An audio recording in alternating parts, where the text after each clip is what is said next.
गीता जी अध्याय 12 श्लोक संख्या 2, 3, 4।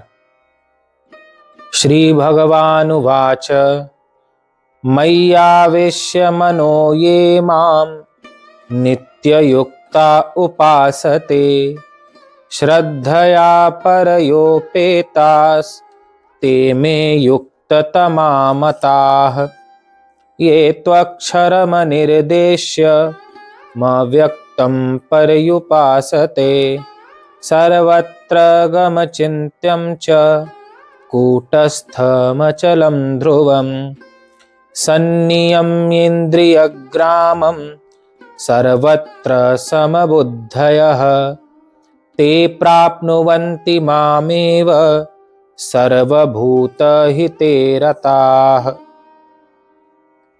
श्री भगवान बोले, मुझ में मन को एकाग्र करके निरंतर मेरे भजन ध्यान में लगे हुए जो भक्तजन अतिशय श्रेष्ठ श्रद्धा से युक्त होकर मुझ सगुण रूप परमेश्वर को भजते हैं, वे मुझको योगियों में अति उत्तम योगी मान्य हैं। परंतु जो पुरुष इंद्रियों के समुदाय को भली प्रकार वश में करके मन बुद्धि से परे सर्वव्यापी अकथनीय स्वरूप और सदा एक रस रहने वाले नित्य अचल निराकार अविनाशी सच्चिदानंद घन ब्रह्म को निरंतर एक ही भाव से ध्यान करते हुए भजते हैं, वे संपूर्ण भूतों के हित में रत और सब में समान भाव वाले योगी मुझको ही प्राप्त होते हैं। भगवान श्री कृष्ण कहते हैं, हे अर्जुन, सगुण उपासना श्रेष्ठ है, लेकिन निराकार की उपासना करने वाला भी मुझे ही प्राप्त करता है। अर्जुन का यह प्रश्न है कि आपने जिस विराट स्वरूप का, सगुण स्वरूप का मुझे दर्शन कराया, वह विराट स्वरूप उसकी उपासना श्रेष्ठ है या फिर दृष्टा साक्षी मैं अजर अमर अविनाशी आत्मा हूं, मेरा न नाम न गुण है, मैं निराकार हूं, अव्यक्त हूं, न मेरा जन्म है न मेरा मरण है, मैं शरीर से भिन्न हूं, इस अव्यक्त रूप की उपासना श्रेष्ठ है? इन दोनों में कौन श्रेष्ठ है? निराकार की अव्यक्त की उपासना श्रेष्ठ है या फिर सगुण साकार की उपासना श्रेष्ठ है? सब में परमात्मा का दर्शन करना श्रेष्ठ है?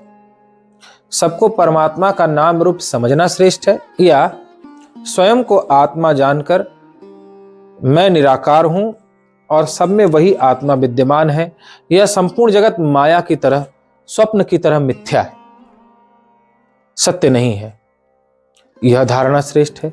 इन दोनों में कौन श्रेष्ठ है? एक तो है सबको परमात्मा के रूप में देखना, यह विश्व परमात्मा का रूप है, यह हुआ सगुण रूप की उपासना।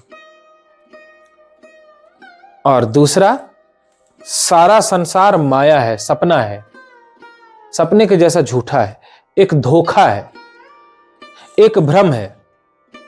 मैं अजर अमर अविनाशी आत्मा हूं, मैं शरीर नहीं हूं, शरीर का जन्म हुआ शरीर का मरण होगा, मेरा न जन्म हुआ न मेरा मरण होगा। एक यह उपासना है, इसे अव्यक्त की या निराकार की उपासना कहते हैं। दोनों में कौन श्रेष्ठ है? यह प्रश्न जब अर्जुन ने भगवान से किया तो भगवान कहते हैं, मुझ में मन को एकाग्र करके निरंतर मेरे भजन ध्यान में लगे हुए जो अपने मन को मुझ में ही एकाग्र कर देता है, यानी मुझ सगुण रूप में एकाग्र कर देता है, सारे रूप मेरे ही रूप हैं ऐसा जानकर मन को एकाग्र करता है, सारे प्राणी मेरे ही अंग उपांग हैं, पशु पक्षी कीट पतंगे देवता मनुष्य गंधर्व नाग किन्नर स्त्री पुरुष सब मेरा ही अंग है, सी राम मैं सब जग जानी, जैसा तुलसीदास जी ने कहा कि जितनी माताएं हैं वह सभी भगवती सीता का स्वरूप है और जितने नर हैं वे राम का स्वरूप है, फिर चाहे वो किसी भी योनि में हो। तो नर योनि राम है और मादा सीता है। तो सारे जगत को अपने इष्ट के रूप में देखना, हर नाम रूप में अपने इष्ट को देखना, सबको भगवान का किसी न किसी अंग के रूप में देखना, जानना, यह हुआ सगुण रूप की उपासना। भगवान कहते हैं, जो इस मेरे सगुण रूप में अपने मन को एकाग्र करके निरंतर मेरे भजन ध्यान में लगे हुए हैं, जो भक्तजन अतिशय श्रेष्ठ श्रद्धा से युक्त होकर मुझ सगुण रूप परमेश्वर को भजते हैं, बड़ी श्रद्धा से मेरे सगुण रूप का भजन करते हैं, वे मुझको योगियों में अति श्रेष्ठ योगी मान्य हैं। वे अत्यंत श्रेष्ठ योगी हैं। सब में परमात्मा का दर्शन करने से न काम रह जाता है, न क्रोध रह जाता है, न लोभ रह जाता है, न मोह रह जाता है, और सब में परमात्मा है, इसलिए सबको प्रेम करें। सभी रूप परमात्मा के हैं, इसलिए सबसे प्रेम करे, किसी से घृणा न करे। सब परमात्मा का बनाया हुआ है, इसलिए सब परमात्मा का है, तो हर तिनके से भी प्रेम करे, केवल जीवित से नहीं, निर्जीव से भी प्रेम करे। तो हर कण में, तिनके में भी परमात्मा को देखना, या सबको परमात्मा का जानना, क्योंकि परमात्मा ने बनाया है। इस प्रकार अतिशय प्रीति से युक्त होकर सबको प्रेम करना, यह सगुण रूप की उपासना है। यह अति श्रेष्ठ है। ऐसा योगी जो सबको भगवान का मानता है, सब कुछ भगवान का मानता है, और भगवान के नाते सबसे प्रेम करता है। सबके हृदय में परमात्मा विराजमान है, ऐसा जानकर सबसे बड़े श्रद्धा और प्रेम से मिलता है, किसी से घृणा नहीं करता।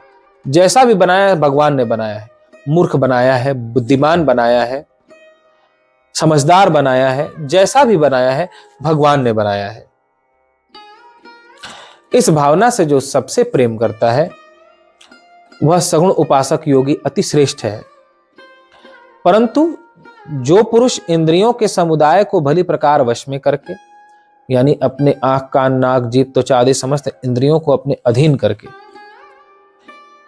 इनके वशीभूत न हो करके मन बुद्धि से परे, जहां तक न मन पहुंच सकता है न बुद्धि पहुंच सकती है, अकथनीय, जिसके बारे में वाणी से कहा नहीं जा सकता, और सदा एक रस रहने वाले, जो एक जैसा रहता है, जन्म में भी, मरण में भी, सुख में भी, दुख में भी, अच्छे में भी, बुरे में भी, जो भीतर में सदा एक जैसा रहता है,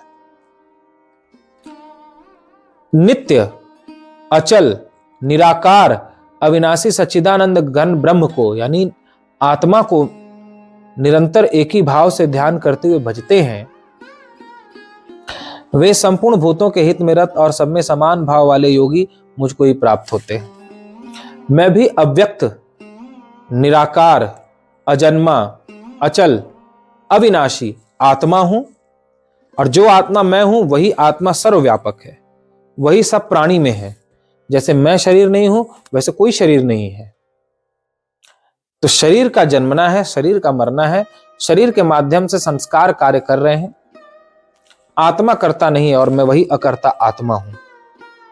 ऐसा जानने वाला योगी भी सब में वही आत्मा है ऐसा जानकर सब में एक का दर्शन करता है, एक आत्मा सब में है ऐसा जानकर, और स्वयं को भी आत्मा जानकर वह एक का दर्शन करता हुआ समस्त द्वैत भाव से मुक्त हो जाता है और मेरे ही स्वरूप को प्राप्त करता है। इस प्रकार चाहे सगुण साकार की साधना हो, चाहे निर्गुण निराकार अव्यक्त की साधना हो, दोनों में ही मेरी प्राप्ति होती है। लेकिन सगुण साकार की जो उपासना करने वाले योगी हैं, मैं उन्हें योगियों में अति श्रेष्ठ मानता हूं। तो ऐसा भगवान ने कहा।